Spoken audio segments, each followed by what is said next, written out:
Folks, MAGA Sheriff Bill Wburn took over as Tarrant County Sheriff in 2017.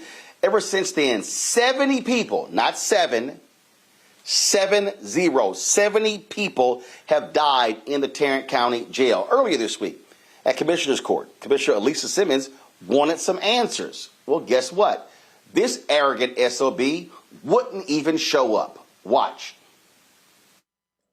We did request the sheriff or one of his staff be present today to provide a briefing. Instead, this morning I received an email from the sheriff, which I was asked to read to the court. So this is dated September 3rd, 2025, to Tarrant County Judge Tim O'Hare and honorable members of the Commissioner's Court. The Precinct 2 Commissioner continues to ask for public briefings on in-custody deaths at the Tarrant County Jail.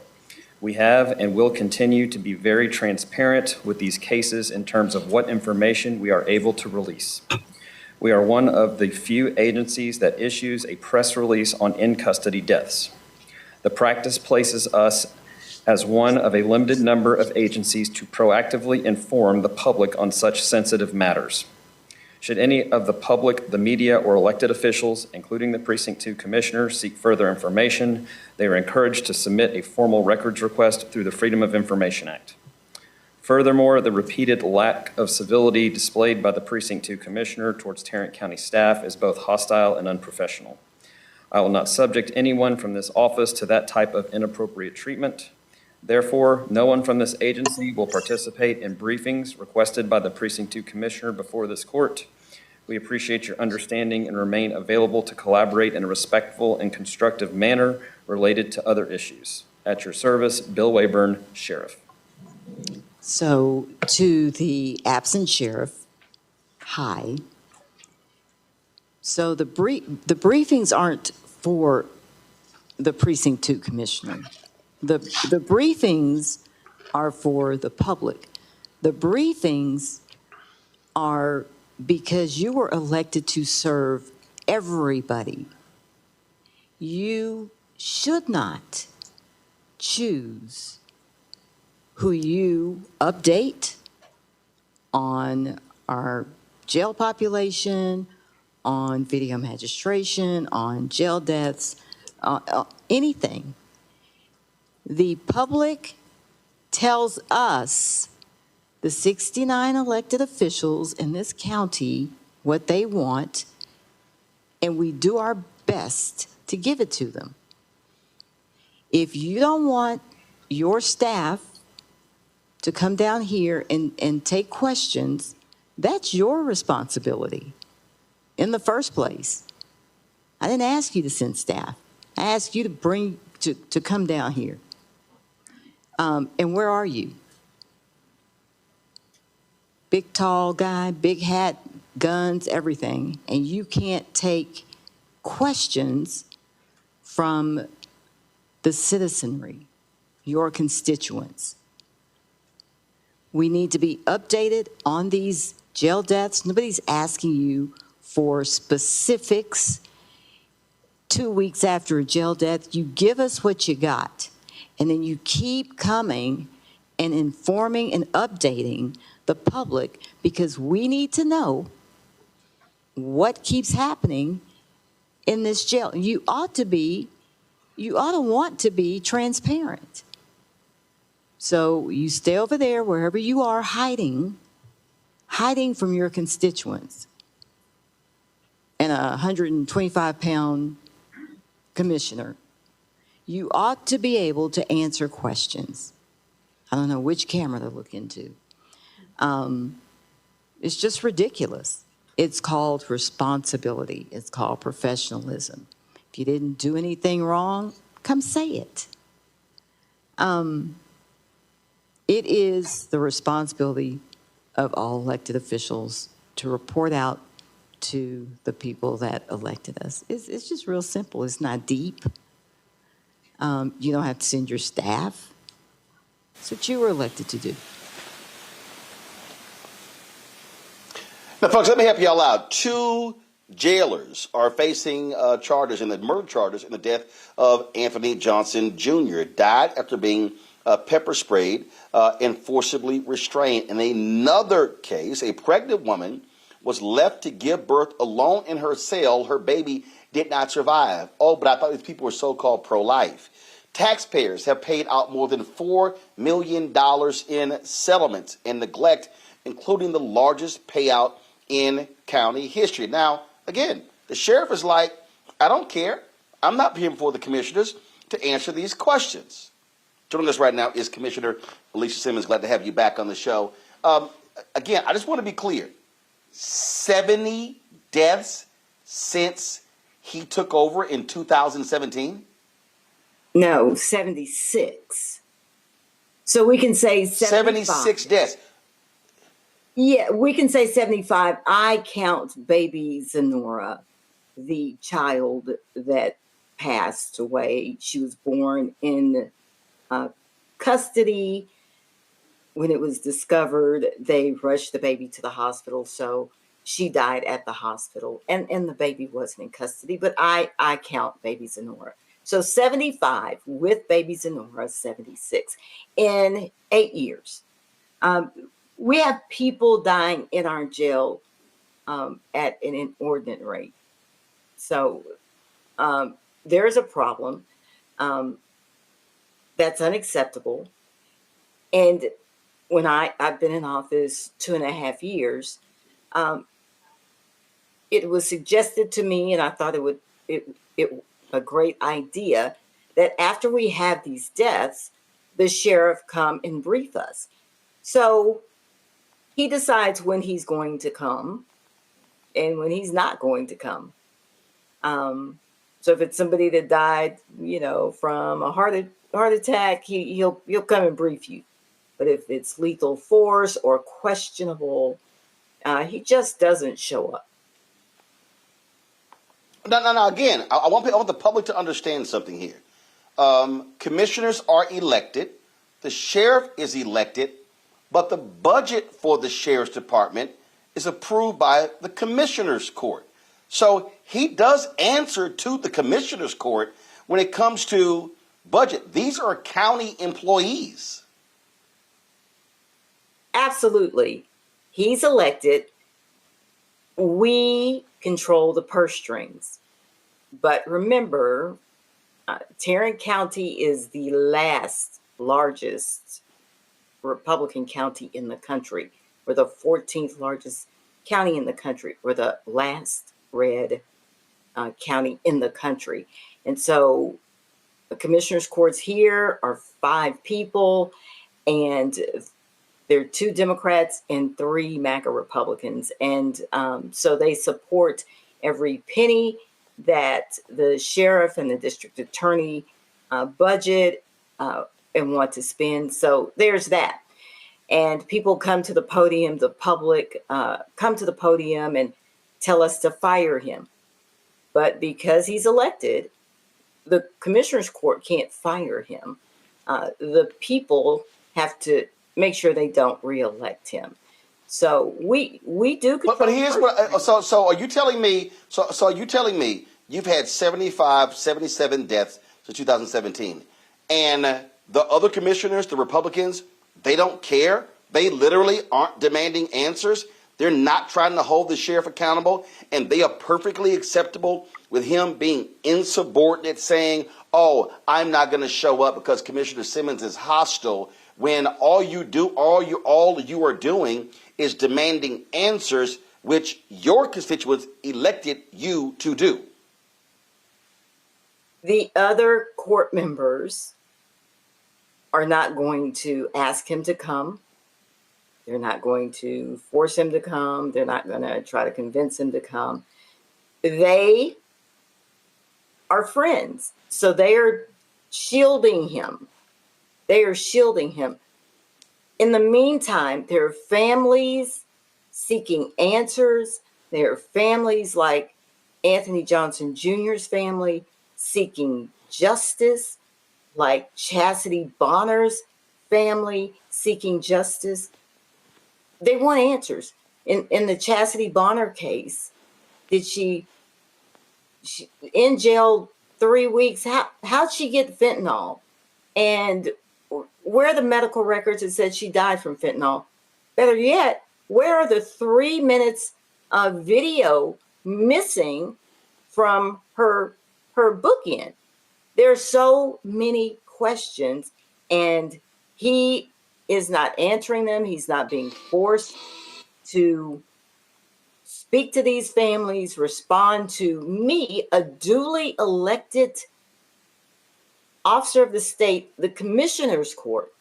He has said no. You just and was cowardly enough to send an email, and I can forward you the email. So this is ridiculous. Keep in mind, the sheriff's own son was arrested back in March 3rd, for solicitation of a minor and assault of a police officer, both felonies and 1 misdemeanor. He has never darkened the door of the Tarrant County Jail. No charges have been filed by our DA, who vigorously continues to pursue Crystal Mason. The sheriff's own son is still out here. 2 felonies, solicitation of a minor and assault of a peace officer. So this is the law enforcement leadership we have in Tarrant County. So we discussed this last night, and the bottom line is these are county-wide positions, and this is where we've got to have a concerted effort of black folks, of progressive voices, to be organized and mobilized. This sheriff can be voted out. This district attorney can be voted out. And that's just a fact. And even though they're gerrymandering, listen, these commissioners can be voted out. And so people have to actually give a damn and use the power of their vote to do so. I mean, you're down there fighting this. You're like a lonely voice in the wilderness. But I really hope people of conscience, people of color, black people in Tarrant County are preparing to move. When is the election for the sheriff and the district attorney? For the district attorney, it's November 2026, same time as me. The sheriff was just reelected in November, so he's here for another 3.5 years. And before I was elected, let me give credit where credit is due. There were organizations, advocacy organizations, already at Commissioner's Court showing up about these jail deaths. Unity in the Community, the United Fort Worth, those are 2 African-American led and membership organizations. The Justice Network, Tarrant for Change, and the Fort Worth Tarrant County branch of the NAACP. So with regard to jail issues and jail reform, they have been on it. And so they are there. They are with me. We work together.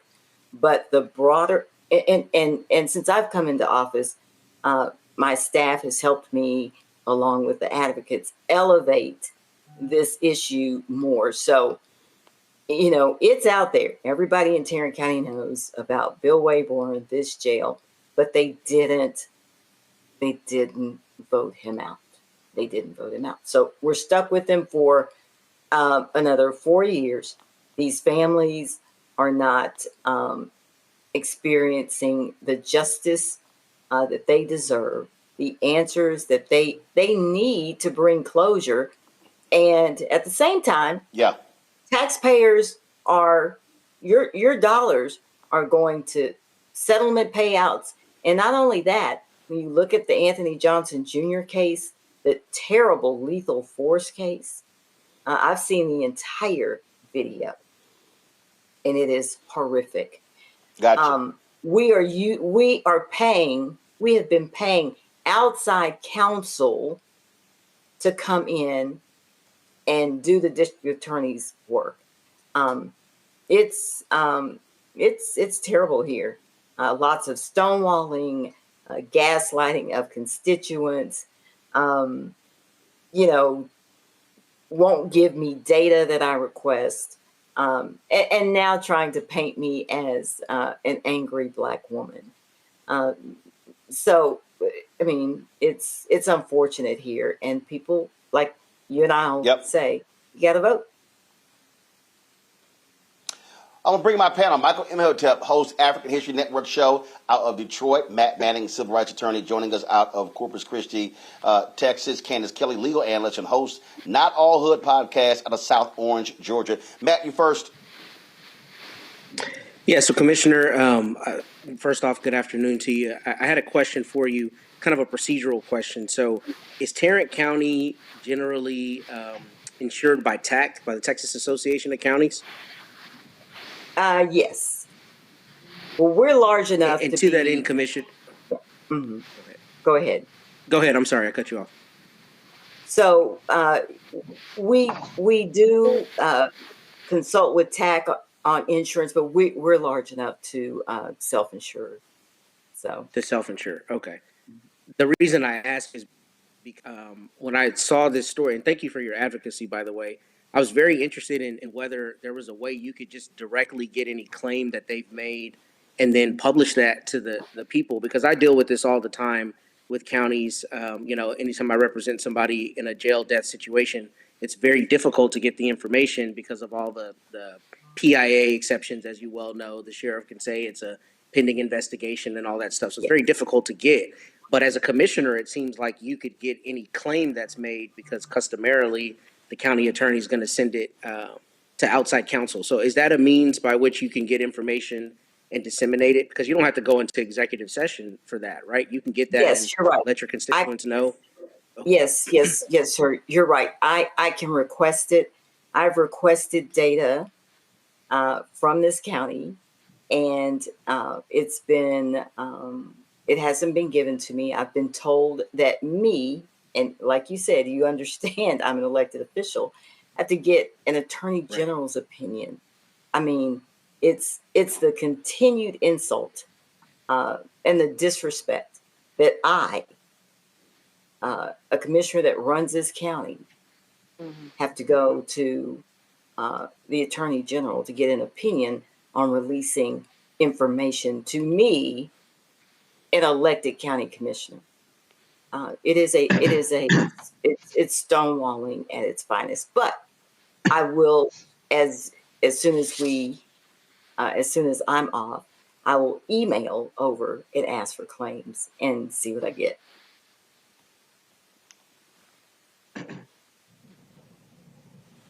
Well, listen, you're dealing with some craziness down there. And okay, fine. That idiot sheriff is still there, but we can certainly move to take out that DA come next year. And I certainly hope people are organizing and mobilizing to actually do that. Commissioner Simmons, we appreciate it. Thanks a lot. Thank you. Hello, I'm Isaac Hayes III, founder and CEO of Fanbase. Listen to what I'm about to tell you. The window to invest in Fanbase is closing. We've raised over $10.6 million of our $17 million goal. That means there's room for less than 6,370 people to invest in Fanbase for the average amount. The minimum to invest in Fanbase right now is $399. That makes you an owner in Fanbase today. Go to startengine.com/fanbase to invest. Why? Because current social apps have taken advantage of users for far too long, with content suppression, shadow banning, harmful racist content, and no real tools for monetization and equity. Fanbase has over 1.4 million users and counting, allowing anyone to reach all their following and monetize their content from day one. Social media is the new TV, and whoever owns the apps that distribute that content have the opportunity to own potential billion-dollar companies. While big platforms with uncertain futures are failing to serve their users, Fanbase is stepping up to fill the gap. Don't wait until it's too late.